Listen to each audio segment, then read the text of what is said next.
देवकी परमानन्दं कृष्णं वन्दे जगद्गुरुं कृष्णं वन्दे जगद्गुरुं श्रीकृष्णं वन्दे जगद्गुरुं जय श्री राम। करोति वाचालं कीर्तना சொல்றியா?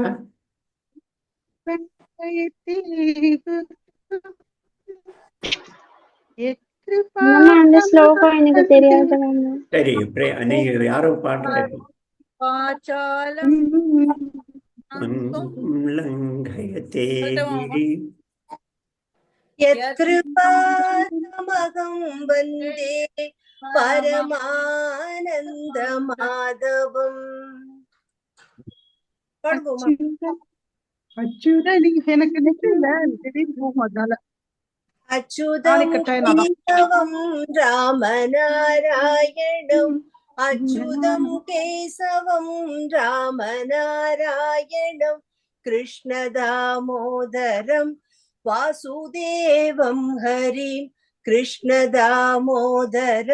வாசுதேவம் ஹரிம் ஸ்ரீதரம் மாதவம் கோபிகா வல்லபம் ஸ்ரீதரம் மாதவம் கோபிகா வல்லபம் ஜானகி நாயகம் ராமச்சந்திரம் பஜே ஜானகி நாயகம் ராமச்சந்திரம் பஜே ஹரே கிருஷ்ணா ஹரே ஹரே கிருஷ்ணா ஹரே ராம ராமா ஹரே ராம ராமா ஹரே ஹரே கிருஷ்ணா ஹரே ஹரே கிருஷ்ணா ஹரே ராம ராமா ஹரே ராம ராமா ஹரே அச்சுதம் கேசவம் சத்யபாமாதவம் அச்சுதம் கேசவம் சத்யபாமாதவம் மாதவம் ஸ்ரீதரம் ராதிகா ராதிதம் மாதவம் ஸ்ரீதரம் ராதிகா ராதிதம் இந்திரா மந்திரம் சேதசா சுந்தரம் இந்திரா மந்திரம் சேதசா சுந்தரம் தேவகி நந்தனம் நந்தஜம் சந்ததே தேவகி நந்தனம் நந்தனம் சந்ததே ஹரே கிருஷ்ணா ஹரே ஹரே கிருஷ்ணா ஹரே ராம ராமா ஹரே ராம ராமா ஹரே ஹரே கிருஷ்ணா ஹரே ஹரே கிருஷ்ணா ஹரே ராம ராமா ஹரே ராம ராமா ஹரே ராம ராமா ஹரே ராம ராமா ஹரே. ஜெய் ஸ்ரீ கிருஷ்ணா. சர்வம் கிருஷ்ணார்ப்பணமஸ்து. எஸ் ஓம். ஸோ நம்ம நேற்று அந்த ஸ்லோகங்களை முதல்ல படிச்சிருவோம், அப்புறம் டைம் ஆயிடும். அதாவது நேற்று 38 நினைக்கிறேன், சரியா? தஸ்மான் நாரஹா வயம் ஹந்தோம் தார்த்தராஷ்டிரம் சுபா ஸ்வஜனம் ஹி கதமத்துவம் அல்ல. யத்யப்யேதேன பஷ்யந்தி லோபோ அபஹத்த சேதசஹ. அதுதானே? ஆமா. யத்யப்யேதேன பஷ்யந்தி லோபோ பஹத சேதசஹ குலக்ஷய கிருதம் தோஷம் மித்ரத்ரோஹே ச பாதகம் கதம் ந ஜ்ஞேயம் அஸ்மாபிஹ பாபாதஸ்மான் நிவர்த்தித்தும் குலக்ஷய கிருதம் தோஷம் பிரபஷ்யத்பிர்ஜனார்தன. குலக்ஷயே பிரணஷ்யந்தி குலதர்மாः சனாதனாः தர்மே நஷ்டே குலம் கிருத்ஸ்னம தர்மோபி பவத்யுத. அதர்மாபிபவாத் கிருஷ்ண பிரதுஷ்யந்தி குலஸ்திரியः ஸ்திரீஷு துஷ்டாசு வார்ஷ்ணேய ஜாயத்தே வர்ணசங்கரः. இது வரிசையா ஒரே கண்டினியூட்டியில் இருக்கு. ஒரு 3 ஸ்லோகம் படிப்போம். यद्यप्येतेन பஷ்யந்தி எல்லாரும் ரிப்பீட் பண்ணுமா?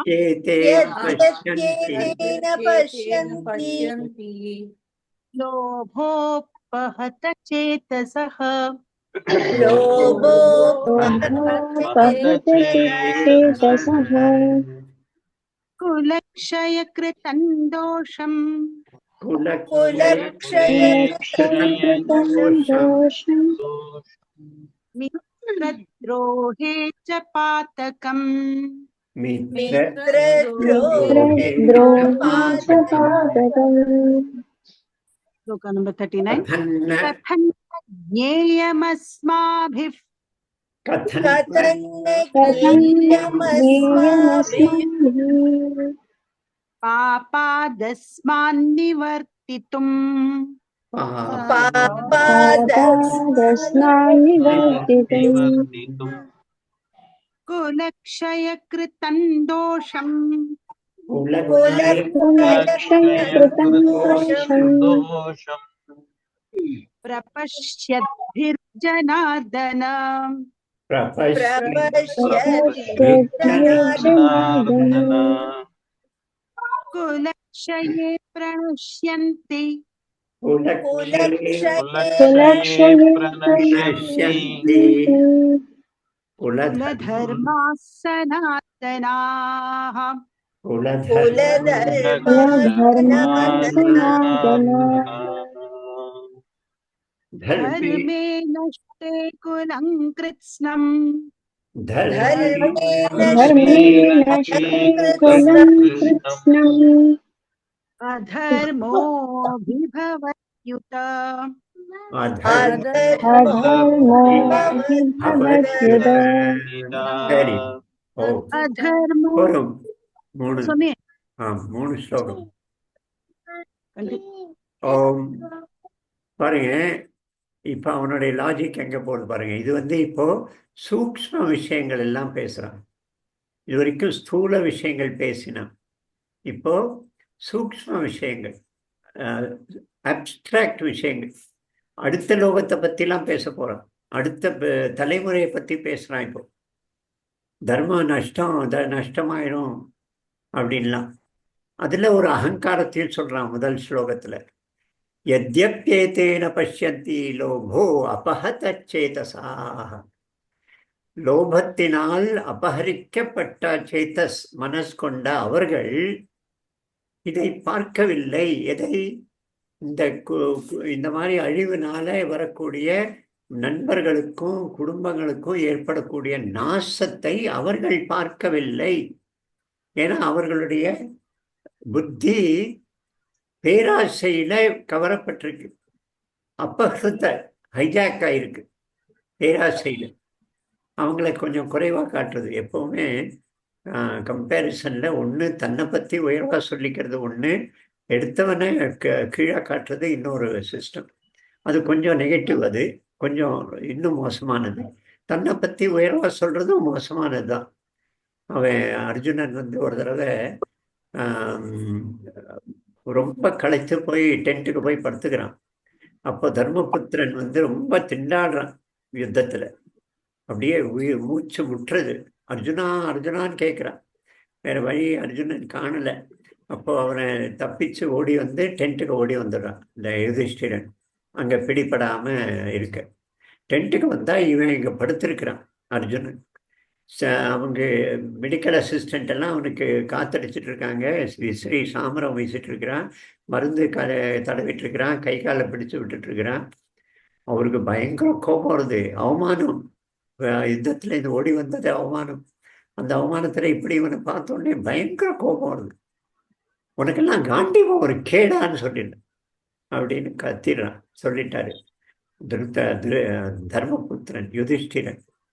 உடனே இவனுக்கு வர்றது கோபம் அர்ஜுனனுக்கு. என்னுடைய காண்டீவத்தை இழிவா பேசினவன நான் கொண்டுடுவேன் அப்படின்னு சபதம் வச்சிருக்கேன்னு சொல்லிட்டு கத்தி எடுத்துட்டு அண்ணனை குத்த ஓடுறான். சபதம் பொதுவா கௌரவர்கள் சைடு இந்த மாதிரி சபதத்துல கட்டுப்பட்டு இருந்தாங்க. அதனால்தான் தோத்து போனான். இவங்கெல்லாம் சபதத்தெல்லாம் விட்டு கொடுத்தாங்க கிருஷ்ணனுடைய யோஜனையில. யாருமே தன்னுடைய சபதத்தை பெருசா பிடிச்சுக்கல. அப்போ கத்தி எடுத்துன்னு ஓடும்போது கரெக்டா கிருஷ்ணன் சீன்ல நுழையிறாரு. என்னப்பா என்னாச்சு என்னாச்சு என்ன அப்படிங்கிறா. இந்த மாதிரி என்னுடைய காண்டீபத்தை இழிவா பேசிட்டான், நான் கொல்லுவேன், என்னுடைய விரதம் சங்கல்பம். உடனே கிருஷ்ணன் சொல்றான், அவரை கொல்லணும் அவ்வளவுதானே நீ என்ன பண்ணு, அவரை பத்தி ரொம்ப மோசமா பேசு.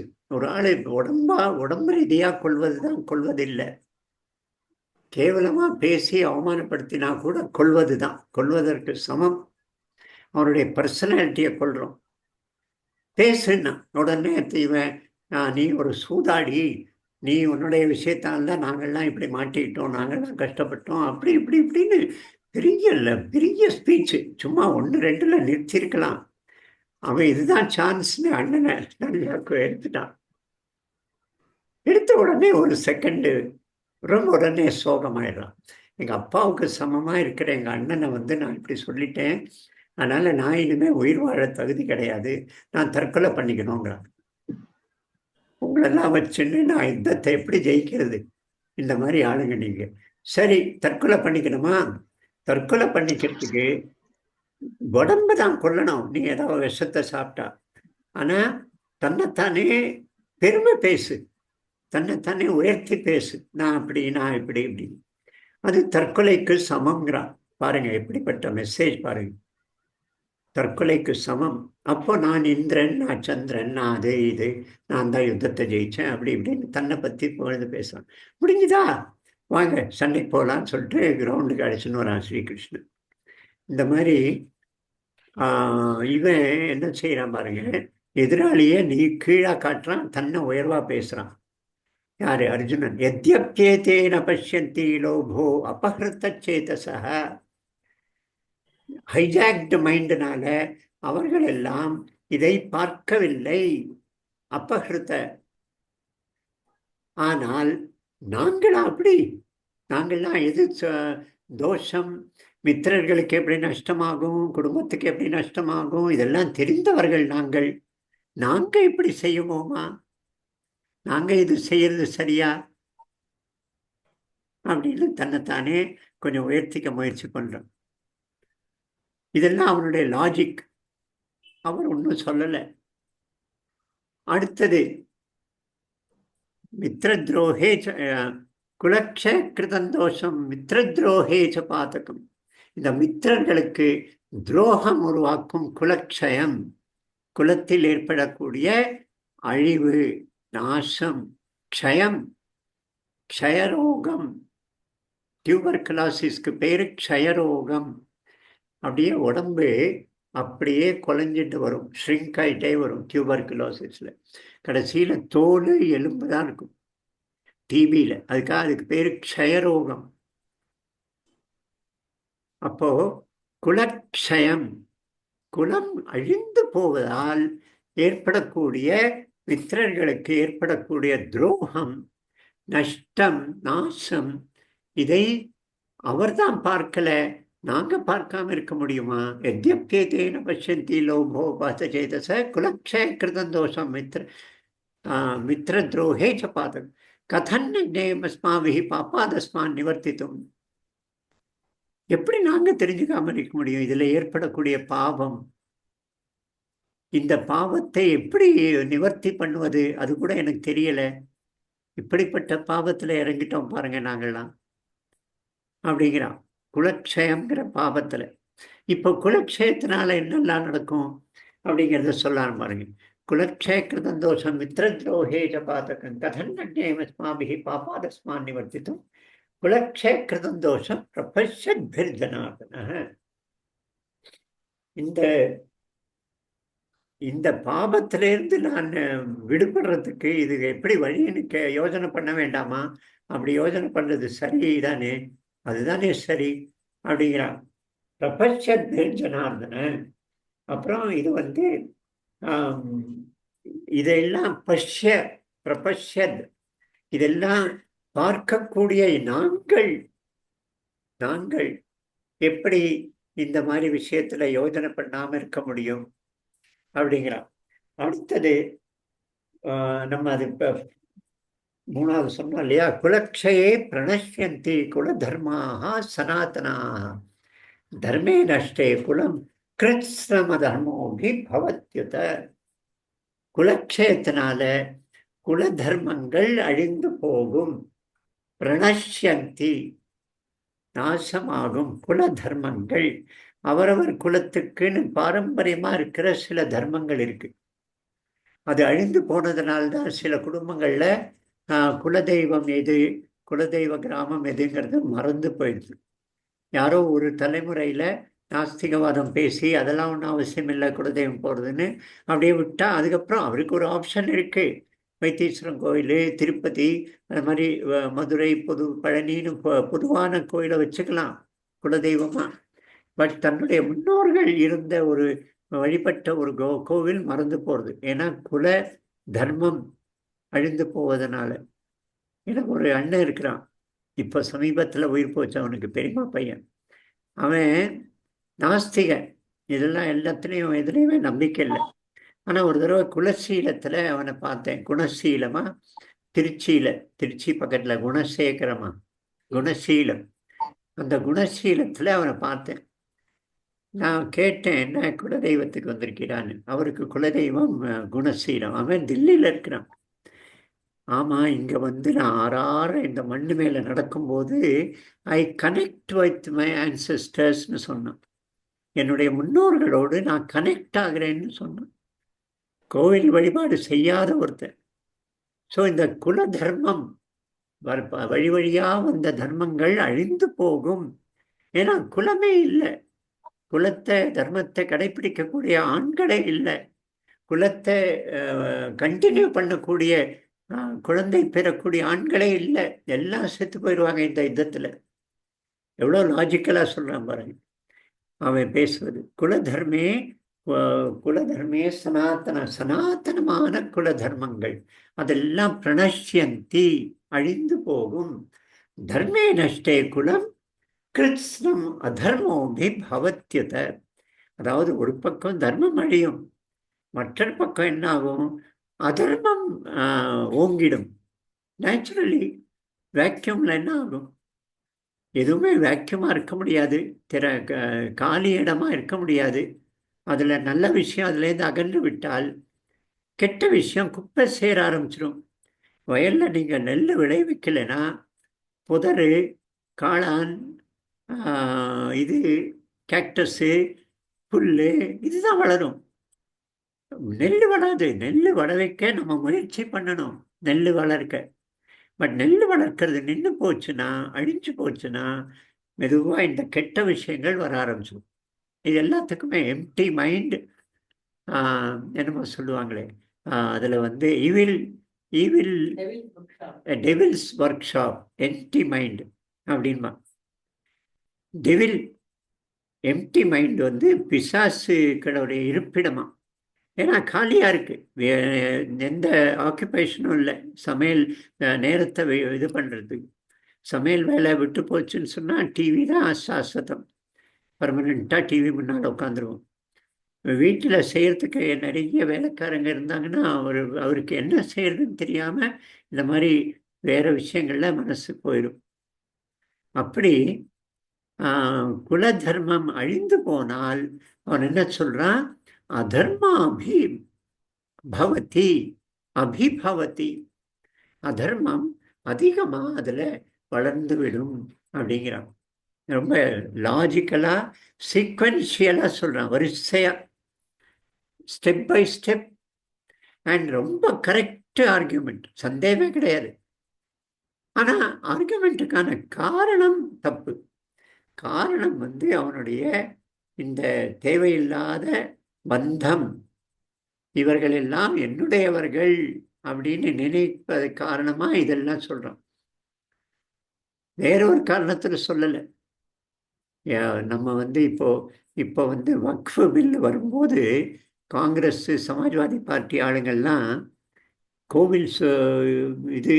கோவிலை பற்றிலாம் ரொம்ப கவலையை தெரிவிக்க ஆரம்பிச்சிருக்காங்க.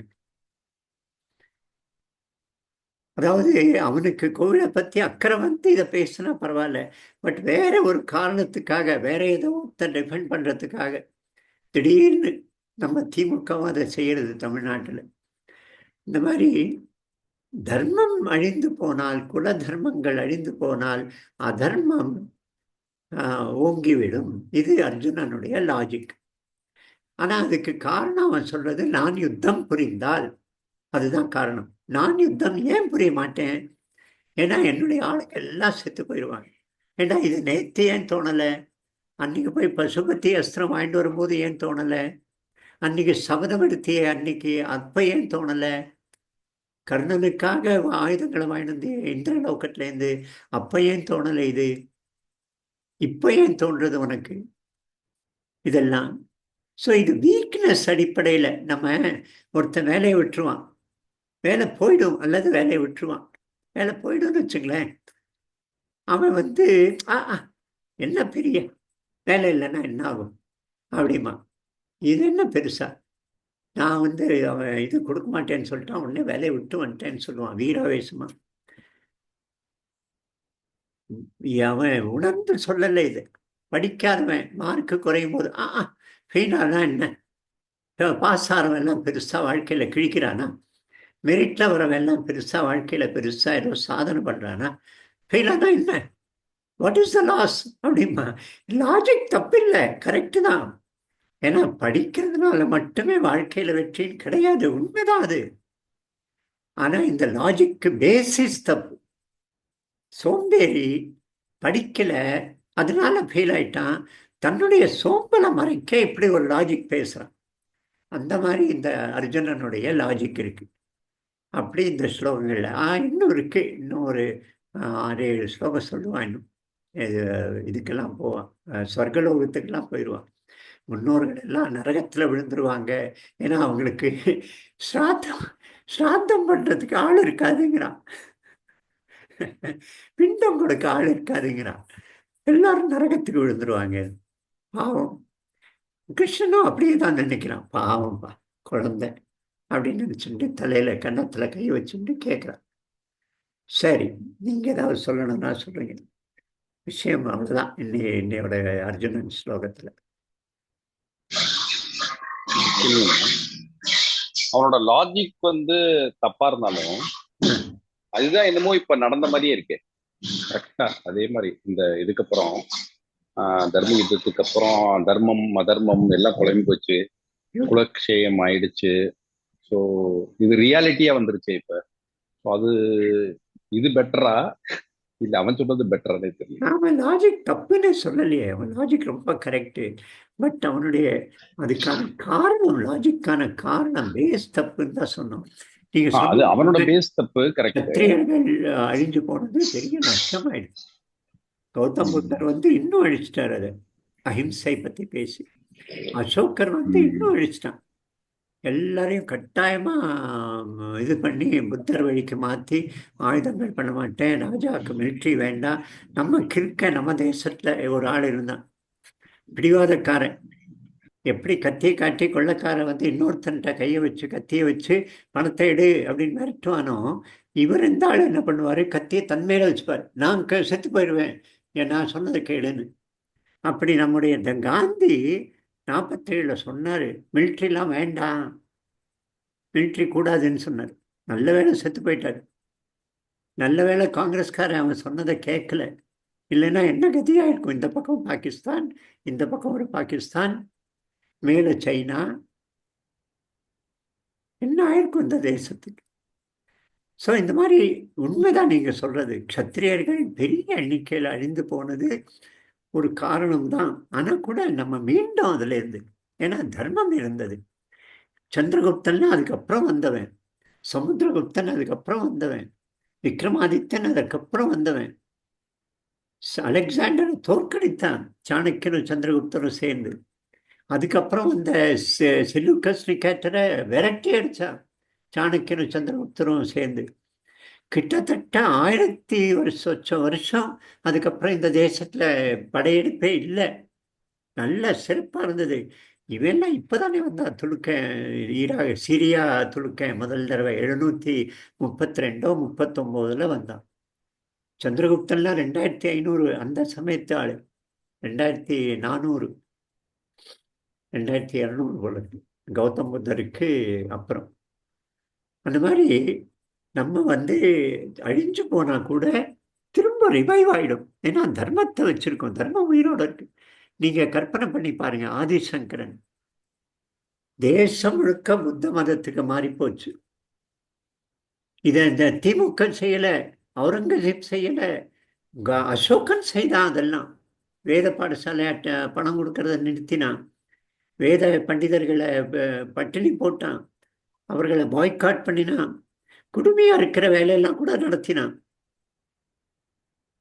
வேதத்துக்கு எதிராக, அதாவது இந்து தர்மத்துக்கு எதிராக. ஆனா நாடு முழுக்க புத்த மதம் பரவி போச்சு, கிட்டத்தட்ட தேசம் முழுக்க.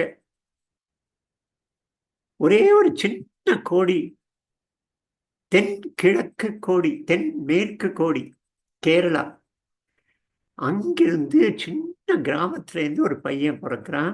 அவன் தேசம் முழுக்க போய், தேசம் முழுக்க நடந்தே போய், புத்த மதம் அடுத்த 50 வருஷத்துல இல்லாம போயிடுச்சு இந்த தேசத்துல இருந்து.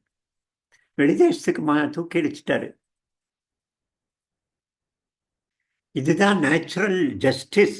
தர்மம் இருக்கணும், உயிரோட இருந்தா திரும்ப ரிவைவ் ஆக முடியும், திரும்ப வரும் அந்த காலம். வேத பாடசாலைகள்லாம் நின்று போச்சு, வேதத்துக்கு அனுப்புற குடும்பங்கள்ல குறைஞ்சு போச்சு, வேதமெல்லாம் அழிஞ்சு போச்சுன்னு நினைச்சுட்டு இருக்கிறோம். ஆனா எங்கிருந்து ரிவைவ் ஆகும்? ஏன்னா இதெல்லாம் தெய்வீகம் தானே வரும், நமக்கு நம்பிக்கை இருக்கு.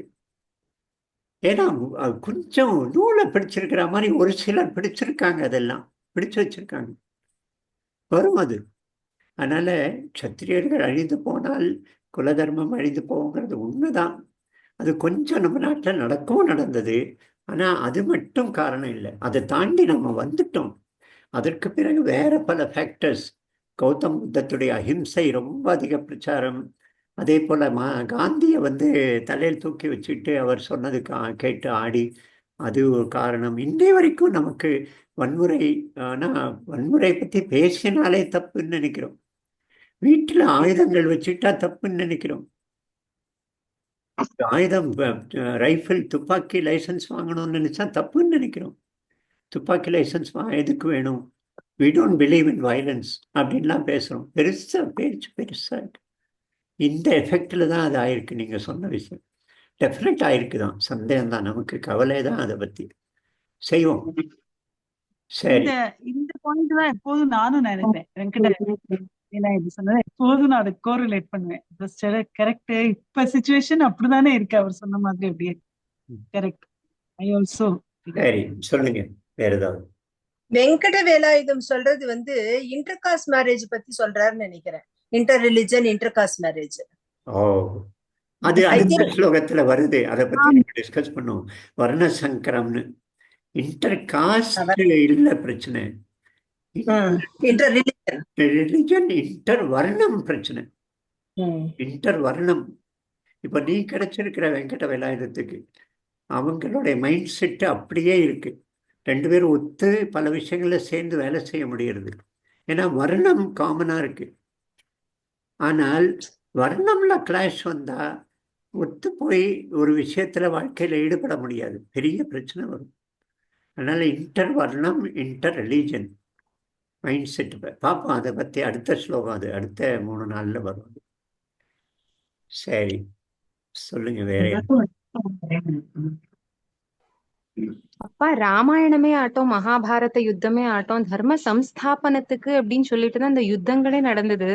தர்மம் சம்ஸ்தாபனம் ஆகி இப்போ நன்னா இருக்கு முன்னாடி இருந்ததை விட அப்படின்னு சப்ஸ்டான்ஷியேட் பண்றதுக்கு அது எதுவுமே இல்லையாப்பா? நம்ம அதை யோசிக்கவே முடியல. இப்போ இருக்கிற பிரசன்ட் சுச்சுவேஷன் இப்படி இருக்கு, இதுதான் தர்ம சம்ஸ்தாபகமான சுச்சுவேஷனே இதுவா அப்படின்ற மாதிரியே தோன்றது. அப்போ அது எப்படி இருந்தது, அது எப்படி இருக்கும்ன்றதுக்கே ஒரு விசிபிலிட்டியே இல்லையே எங்கேயுமே. கரெக்ட், இல்லைன்னு சொல்ல முடியுமா? அப்படி ஒரே தடியா இல்லைன்னு சொல்றது தப்பு இல்ல. இதுதான் இப்படி இருக்கும் அப்படிங்கிறதுக்கு ஒரு நீங்க அந்த முஸ்லிம் ஆக்கிரமிப்புடைய கொடுமைகளை புரிஞ்சாதான் இத்தனை வருஷம் நாமெல்லாம் உயிரோட இருக்கிறதே, இந்துவா இருக்கிறதே பெரிய தர்ம ஸ்தாபனம் தான். அப்புறம் இன்னொரு விஷயம், ரிப்பீட் வேணும். ரிப்பீட் ரொம்ப அவசியம். ரிப்பீட். இப்ப நான் 3ஆம் தடவை கீதை, ஃபுல் கீதை பேச ஆரம்பிச்சிருக்கேன். ஒரு தடவை பேசிட்டா அது முடிஞ்சிடும், அது போதும் அப்படின்னு இல்லை, ரிப்பீட் ஆக வேண்டியிருக்கு. அவரவர் லெவலுக்கு தகுந்தாப்புல நமக்கு ரிப்பீட் ஆகணும். இது ஒரு ராமாயணம் யுத்தம் அந்த யுகத்துல நடந்தது. சிலர் சொல்றாங்க 25,000, சிலர் சொல்றாங்க ஒரு சில லட்ச வருஷம் முன்னால. அதுக்கப்புறம் மகாபாரதம் 5000 சொச்ச வருஷம் முன்னால் நடந்தது. கரெக்டு இருந்தால் கூட ரிப்பீட் ஆகியிருக்கு. சமுத்திரகுப்தர், விக்ரமாதித்யர், சந்திரகுப்தர் எல்லாமே தர்மத்துக்காக நடந்த லைஃப் தான், வாழ்க்கை தான். நேதாஜி சுபாஷ் சந்திர போஸ் வரைக்கும், சாவர்கர் வரைக்கும், ஹெட்கேவார் RSS ஆரம்பிச்சதும் அதே தான், தர்ம சம்ஸ்தாபனத்துக்கு தான். ஸோ இது நடந்துகிட்டே இருக்கு. ஆனால் இந்த சிஸ்டம் கொஞ்சம் குறைஞ்சு போயிருக்கு, டிஸ்டர்ப் ஆயிருக்கு. இந்த போன ஒரு 1000 வருஷம் வெளி தாக்குதல்னால நிச்சயமாக டிஸ்டர்ப் ஆயிருக்க தான் இருக்கு. உதாரணத்துக்கு அந்த இது நடக்கிறது இல்லை இப்பெல்லாம், என்னது நைமிஷாரண்யம். சிந்தனை செய்பவர்கள்லாம் 100 வருஷத்துக்கு ஒரு தடவை கங்கை கரையில் 12 வருஷம் சேர்ந்திருப்போம். சமுதாயத்தில் நடக்கிற பல விஷயங்களை சர்ச்சை பண்ணுவோம். த்ரெட் பேர் டிஸ்கஷன் நடக்கும். அது கிட்டத்தட்ட 1000 வருஷமா நடக்கலை. கும்பமேளா ஒரு 60-70 வருஷம் முன்னால சிக்னிஃபிகன்ஸே இல்லாமல் இருந்தது. ஆனால் இப்போ எவ்வளோ ரிவைவ் ஆயிருக்கு போன ஒரு 30-40 வருஷத்துல. அதனால இது சைக்கிள் வேணும், ரிப்பீட்டேஷன் வேணும். அந்த ரிப்பீட்டேஷன் நம்ம தேசத்துல கொஞ்சம் அது நின்று போயிருக்கு, அது கொஞ்சம் டிஸ்டர்ப் ஆயிருக்கு. அதனால கூட இது நீங்க சொல்ற விஷயம். ஆனா எல்லாம் சரியாயிடும், அது நிச்சயமா சரியாகும். தர்மம் தான் ஜெயிக்கும். சத்தியம்தான் ஜெயிக்கும், சந்தேகமே கிடையாது. இது சரியாயிடும்ன்றத விட அபியாசம் பண்ணிட்டே இருக்கணும், அதான மேட்டர். Correct, repetition. அதுதான் நான் சொல்றேன், ரிப்பீட்டேஷன். திரும்ப திரும்ப நம்ம செய்யணும். ஒரு ராமாயணம் ஒரு தடவை கேட்டுட்டா நமக்கு உள்ள எல்லாம் போயிடாது, ரிப்பீட் பண்ணணும். அதான் இன்னைக்கு ஒரு கோட் வந்தது வாட்ஸ்அப்ல. ஸ்கூல்ல கீதை படிக்க தடை போட்டான், ஆனா ஜெயில படிக்க அனுமதி கொடுத்துருக்கான். ஸ்கூல்ல ஒரு கால் படிச்சிருந்தா இவன் ஜெயிலுக்கே நான் வந்திருக்க மாட்டேன் அப்படின்னு ஒரு கோட்டு நல்லா இருந்தது. அந்த மாதிரி நல்லது. சரி, யோகேஷம் சொல்லிருங்க, அப்புறம் டைம் இருந்தா சந்தி. யோகேஷம் சச்சிதானந்தோ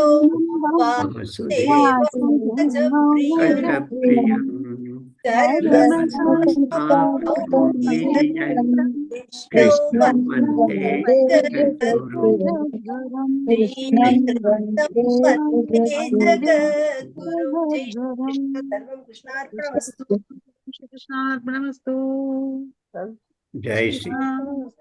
டைம் இருக்கு, 3-4 நிமிஷம் இருக்குன்னு நினைக்கிறேன். மாமா, இந்த அத்திவரதரும் இப்ப இது வந்ததுதானா இல்ல முன்னாடியே இருக்கா? அதுவும் முன்னாடியே இருந்துதா?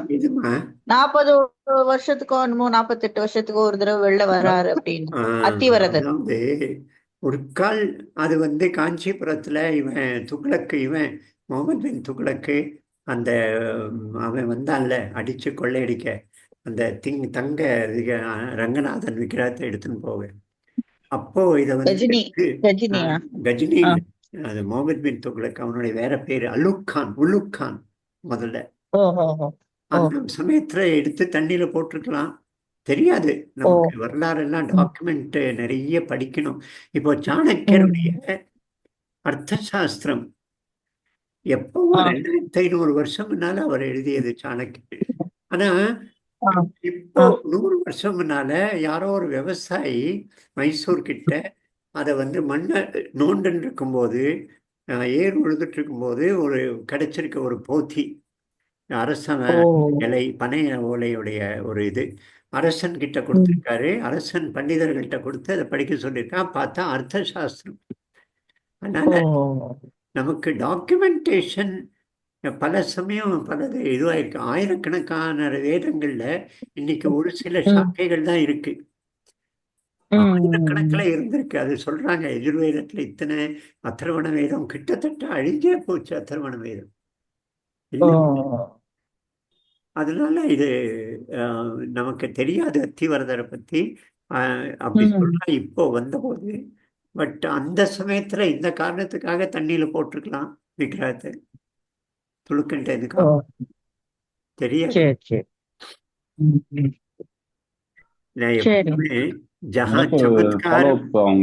ஜஹா சமத்கார் வஹா நமஸ்கார்மா. ஏதாவது பிரம்மாண்டமா சொன்னா எல்லாரும் ஓடி வருவா அப்படிங்கிற டெக்னிக் இதெல்லாம். இந்த மாதிரி ஒரு விஷயத்தை கிளப்பிட்டா, ஐயோ 40 வருஷத்துக்கு வராரா, உடனே ஓட்டு பெரிய கூட்டம். என்னவோ சொல்ல வந்தீங்க வெங்கட்வேலாயுதம். இல்ல அவங்க கேட்டதுடைய ஃபாலோ பிரதீபா கேட்டாங்களான்னு தெரியல, யாரோ கேட்டாங்க. லைக் இந்த ஐடியல் ஸ்டேட் ஆஃப் தர்ம ரக்ஷணம் அப்படின்றதுக்கு ஏதாவது எக்ஸாம்பிள் நம்ம லைவ்லியா. எனக்கு ஒரு சின்ன ஒரு தாட் வருது. லைக் சனி சிங்னாப்பூர் பத்தி கேள்விப்பட்டிருக்கேன். அதுல வந்து வாசல் கதவே இருக்காது, எல்லாமே ஓப்பனா இருக்கும். அங்க இருக்கவங்க எல்லாருமே வந்து போய் சொல்ல மாட்டாங்களா என்னன்னு தெரியல எனக்கு. பட் அந்த மாதிரி ஒரு ஐடியல் கண்டிஷன் ஆஃப் தர்ம சம்ரக்ஷணம் எந்தாவது ஒரு காலத்துல ஏதாவது ஒரு எக்ஸாம்பிள் இருந்திருக்கா? 4 யுகங்கள். சத்திய யுகம் தான் முதல் யுகம். சத்திய யுகத்துல அப்படிதான் அந்த மாதிரிதான் இருந்தா எல்லாமே ஏற்பாடெல்லாம். சிங்கப்பூர்ல கூட பயத்தினால, சனீஸ்வரனுடைய பயத்தினால அப்படி இருக்கு. பட் சத்தியம் அப்படிங்கிற ஸ்ரத்தையோட சத்தியத்துல இருந்தா